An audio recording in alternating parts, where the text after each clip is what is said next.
से गोविंद के दर्शन उनको हो जाएंगे। गोविंद चले आओ, गोपाल चले आओ, गोविंद चले आओ, गोपाल चले आओ। मेरे मुरलीधर माधव नंदलाल चले आओ, गोविंद चले आओ, गोपाल चले आओ।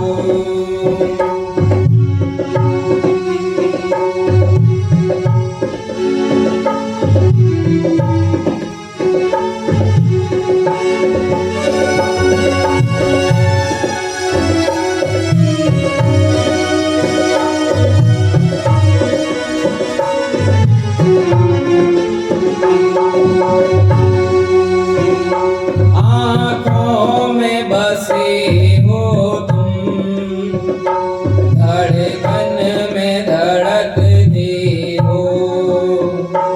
आँखों में बसे हो तुम, धड़कन में धड़कते हो।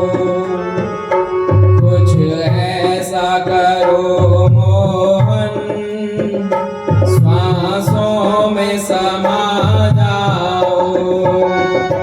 मेरे मुरलीधर माधव नंदलाल चले आओ, गोविंद चले आओ, गोपाल चले आओ।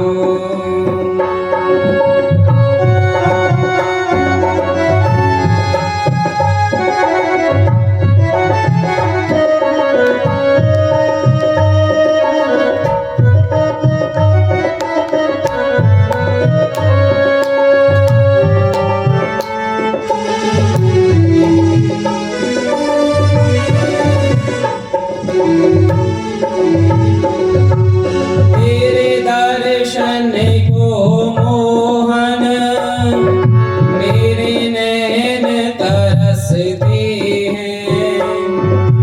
तेरे दर्शन को मोहन मेरे नैन तरसते हैं। है अरज मेरी मोहन, अब और न तड़ पाओ। गोविंद चले आओ, गोपाल चले आओ, गोविंद चले आओ, गोपाल चले आओ।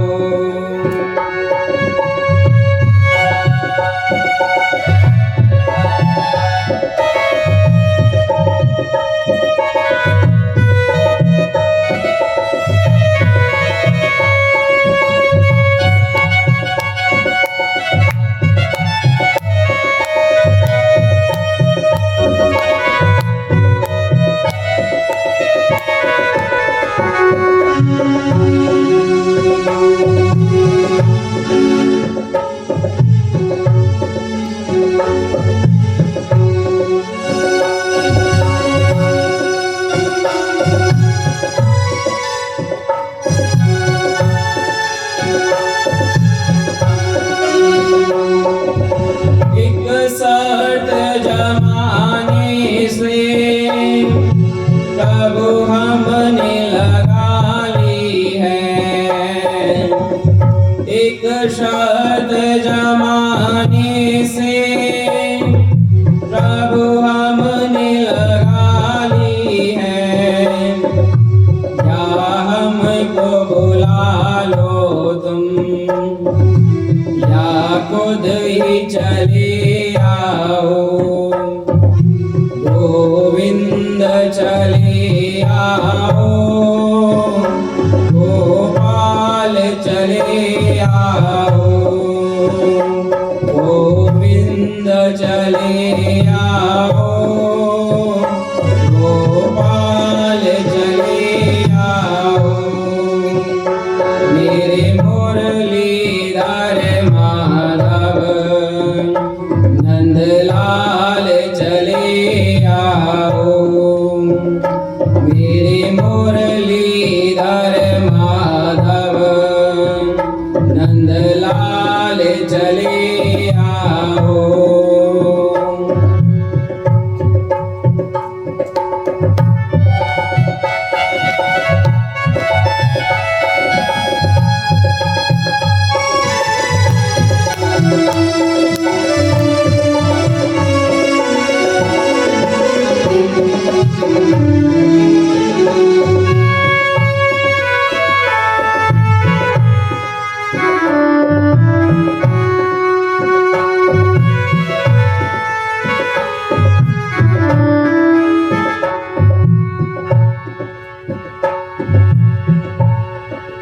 बोलिए राधा रमण भगवान की, वृंदावन बिहारी लाल की। प्रेम से बोलेंगे जय जय श्री राधे। वृंदावन की गोपियां भगवान को अपने मन में इतना समाई हुई हैं कि उनके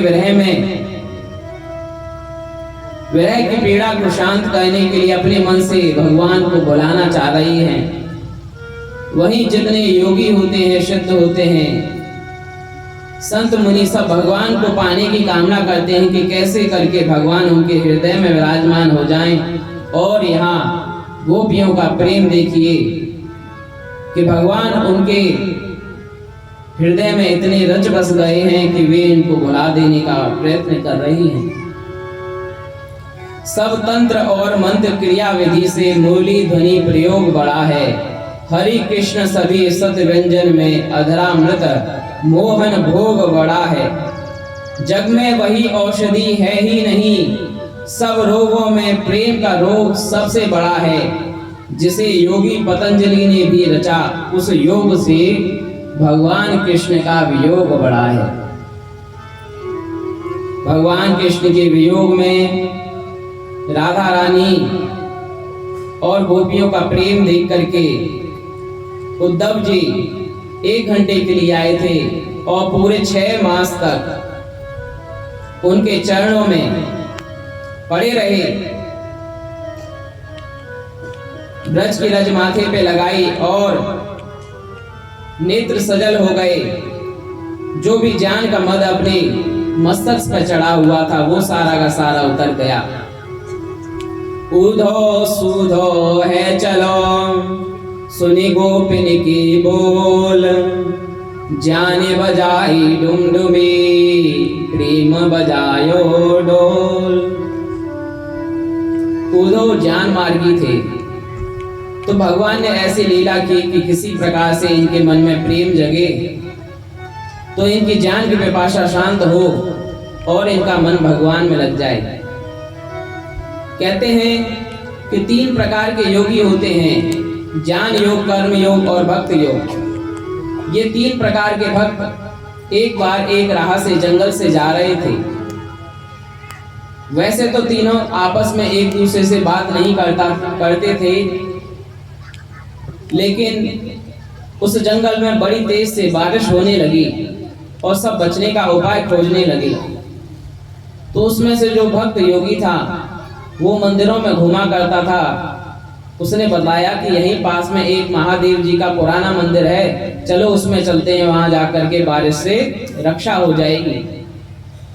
तो ज्ञान योगी, कर्म योगी, भक्त योगी तीनों जाकर के उस मंदिर में आश्रय पाते हैं। तो शिवालय के जो खंबे थे, एक एक खंबे पे जाकर के दूर दूर वे खड़े हो गए ताकि एक दूसरे के पास न खड़ा होना पड़े। लेकिन भगवान की लीला ऐसे हुई कि बारिश इतनी तेज से आने लगी कि मंदिर के अंदर पूरे खंभों के आसपास बारिश बड़ी तेज से आने लगी। तो ये लोग भीगने लगे। तो इन्होंने विचार किया यहाँ से तो काम बात बनेगी नहीं, चलो अंदर चलते हैं। तो शिवलिंग के पास जाकर के तीनों इकट्ठे होकर के बैठ गए कि बारिश से रक्षा हो जाए। और जैसे ही तीनों इकट्ठे आकर के बैठे तुरंत भगवान प्रकट हो गए भोलेनाथ। बोलिए भगवान शंकर की। शंकर भगवान प्रकट हो गए तो इन तीनों भक्तों के मुख से एक बात निकली। ये लोग कहते हैं कि अब क्यों, कि हे भगवान हमने आपकी बहुत प्रकार की स्तुति की, तपस्या की, कितने वर्षों तक आराधना करी, लेकिन आप कभी प्रकट नहीं हुए। आज तो हम आपकी कोई आराधना नहीं कर रहे थे, कोई भक्ति नहीं कर रहे थे, फिर आप एकदम से क्यों प्रकट हो गए? हम तो अपनी बारिश से रक्षा कर रहे थे। तो भगवान कहते हैं कि पहले तुम केवल एक एक तत्व को लेकर के साधते रहते थे, साधना करते थे। भक्त योगी केवल भक्ति की बातें करता था, ज्ञान योगी केवल ज्ञान की बातें करता था, कर्म योगी केवल कर्म की बातें करता था। लेकिन मैं तुमको ये शिक्षा देना चाह रहा हूँ, जब भक्त योगी, कर्म योगी, ज्ञान योगी ये तीनों एक साथ एकत्रित हो जाते हैं, तभी वहां पर साधना फलित होती है, सिद्धि की प्राप्ति होती है और वहीं भगवान प्रकट होते हैं। बोलो राधे राधे। तो जहां पर हृदय में भक्ति हो, हाथों में कर्म हो और बुद्धि में ज्ञान हो, वहां पर सभी चीज सार्थक हो जाती हैं। उद्धव प्रार्थना करते हैं भगवान से कि मुझको किसी भी प्रकार से भगवान इसी वृंदावन में वास दे दो, चाहे लता बना दो, वृक्ष बना दो, गुल्म बना दो, रज बना दो, चाहे कोई पशु पक्षी बना दो, लेकिन मुझको वृंदावन में वास दो। वृंदावन के वृक्षन को मरम न जाने कोई, डाल डाल और पात पात में राधे राधे होए। प्रेम से बोलेंगे राधे राधे। कहते हैं कि आज भी उद्धव महाराज वृंदावन में लता और वृक्ष बन करके रहते हैं। उद्धव महाराज पहुंचे मथुरा और कृष्ण जी के पास जाकर के बेहल होकर के रोने लगे और कहते हैं कि भगवान आप बड़े निश्चल हो, निर्दयी हो, आपको प्रेम करना नहीं आता। वहां आपके ग्रह में वृंदावन वासी व्याकुल हो रहे हैं और आप यहाँ पर रह रहे हैं आनंद से।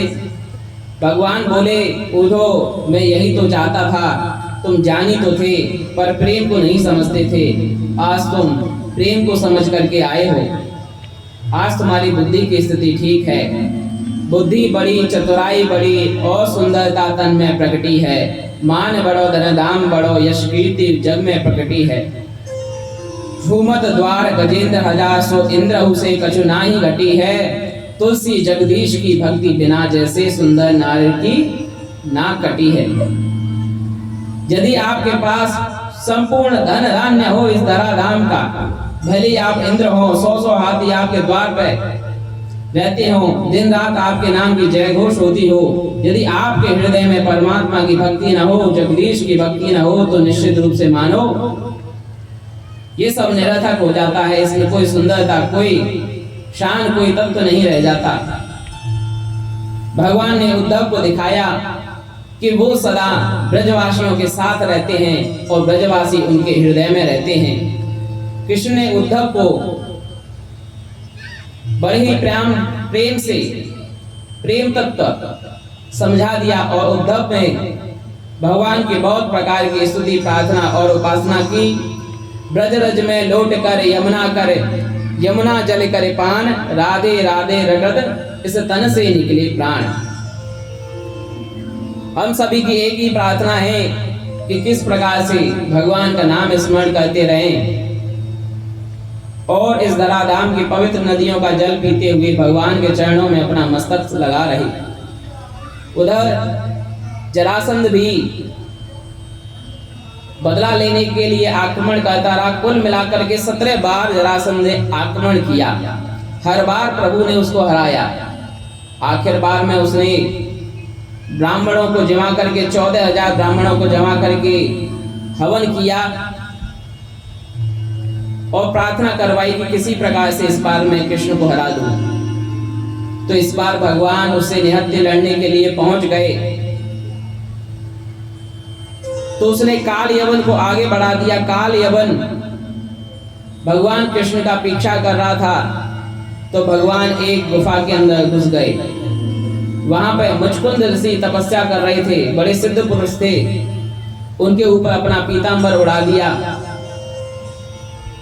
और स्वयं गुफा में छुप गए।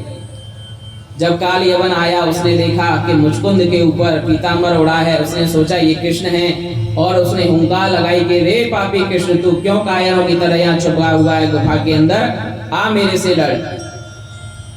और जैसे ही उनके ऊपर वार करना चाहा, तुरंत मुचकुंद ने अपने नेत्र खोले, समाधि से जागे और जैसे ही नेत्र खोले, काल यवन के ऊपर जैसे उनकी चक्षु दृष्टि पड़ी तो काल यवन देखने मात्र से ही भस्म हो गया।